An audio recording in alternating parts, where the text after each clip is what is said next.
नमस्कार विद्यार्थियों। आज का हमारा टॉपिक है फिरोज़ तुगलक।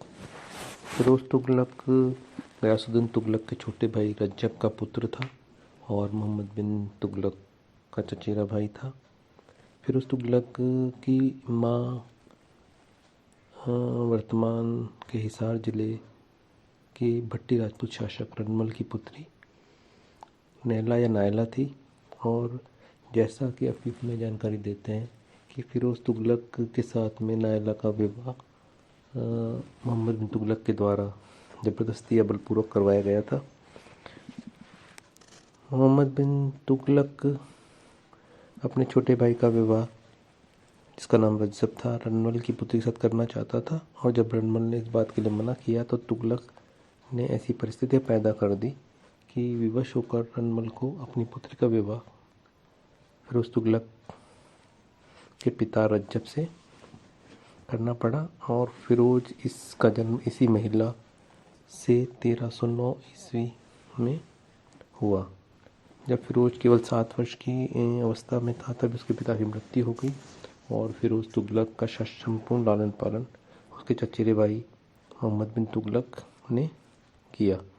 और यही कारण था कि मोहम्मद बिन तुगलक फिरोज़ तुगलक को बहुत चाहता था और उसने प्रशासन के लगभग सभी विभागों अर्थात राजनीति, प्रशासन, लेखा इत्यादि का पूरा प्रशिक्षण मोहम्मद बिन तुगलक को किया और उसको महत्वपूर्ण पद भी प्रदान किए। 20 मार्च 1351 को थट्टा में सुल्तान मोहम्मद बिन तुगलक की मृत्यु हुई तो उस समय फिरोज़ तुगलक उसी शाही शिविर में उपस्थित था और सेना की उपस्थिति में अमीरों और उलेमाओं ने फिरोज़ तुगलक का चुनाव सुल्तान के रूप में किया। क्योंकि मोहम्मद बिन तुगलक की भी यही इच्छा थी कि उसके पश्चात फिरोज़ तुगलक शासक बने, अतः अमीरों और उलेमाओं ने ये निर्णय लिया। यद्यपि शुरू में फिरोज़ तुगलक ने इसके लिए मना किया, लेकिन बाद में वो शासक बनने के लिए मान गया और 23 मार्च 1351 को थट्टा के निकट ही फिरोज का सिंहासनारोहण हुआ। उसके बाद फिरोज ने सेना में व्यवस्था कायम की। मंगोल जो कि शाही शिविर को लूट रहे थे उन्हें पराजित किया गया और उनके पराजय के पश्चात दिल्ली की ओर कूच किया गया।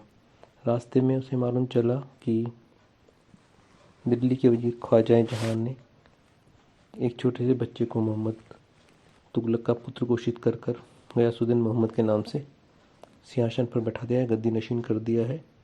और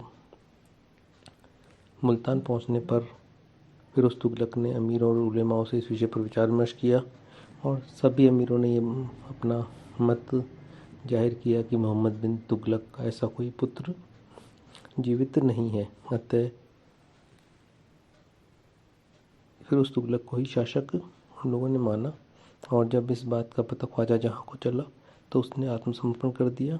और परंतु पुरानी स्वामी भक्तपूर्ण सेवाओं के कारण फिरोज़ तुगलक ने उसे क्षमा कर दिया और उसे समाना की एकता प्रदान की और वहाँ जाने का आज्ञा दी। हालांकि अमीर उससे सहमत नहीं थे, अतः समाना और सुन्नम के अमीर के अनुयायियों ने रास्ते में ही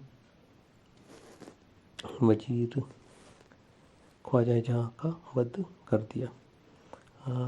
अगस्त 1351 में फिरोज़ बिना किसी विरोध के दिल्ली में प्रवेश कर चुका था और दिल्ली में पहुंचने के बाद में अगस्त में उसका पुनः राज्याभिषेक कराया गया। इस प्रकार इन परिस्थितियों में फिरोज़ तुगलक का राज्याभिषेक हुआ और मोहम्मद बिन तुगलक के बाद में तुगलक वंश का अगला शासक फिरोज़ तुगलक बना। फिरोज़ तुगलक अपनी धार्मिक नीतियों, कल्याणकारी कार्यों और आंतरिक व्यवस्था के कारण इतिहास में प्रसिद्ध है।